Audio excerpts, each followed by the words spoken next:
Zhilin stood at the edge of the university campus, gazing out over the deserted quad as night descended like a dark blanket. Her eyes were drawn to the lone figure pacing in front of the abandoned clock tower, Zhilin, their group's de facto leader.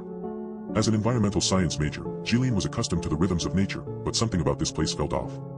Maybe it was the way the building seemed to loom over you, or the eerie silence that followed every conversation. Whatever the reason, she'd started spending less and less time on campus since her freshman year. Zhilin's thoughts were interrupted by Kaylin's voice carrying across the quad. "We need to get this done tonight, Zhilin. We can't let them find out." His words sent a shiver down her spine. Who was he talking about? And what was it that they needed to do?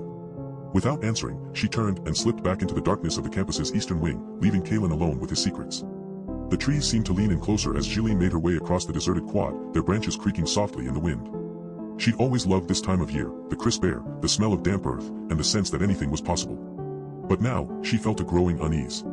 She pushed open the door to the abandoned biology lab and stepped inside, her eyes adjusting slowly to the dim light within. The rows of petri dishes and equipment stood like sentinels, their metal surfaces glinting faintly in the darkness. In one corner, a single chair was positioned at a small table, surrounded by neat stacks of papers and notebooks.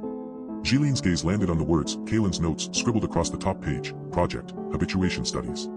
Objective, establish baseline metrics for. But as she reached out to touch the notebook, her hand hesitated, frozen by a creeping sense of dread.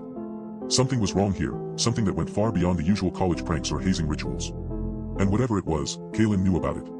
Zhilin spun around, but the room seemed empty, the shadows cast by the faint moonlight outside seeming to twist into sinister shapes on the walls. She tried to shake off the feeling of being watched, telling herself she was just spooked, that there had to be a rational explanation for this creeping sense of wrongness. But as she turned back to Kaylin's notes, her heart sank. On each page, the handwriting grew more erratic, the words blurring together like watercolors bleeding into one another. And in the margins, something was scribbled, over and over, in a handwriting that seemed to belong to no one. Project, Habituation Studies. Zhilin's breath caught as she recognized the words, now appearing on every page of the notebook, each iteration fainter than the last but always there.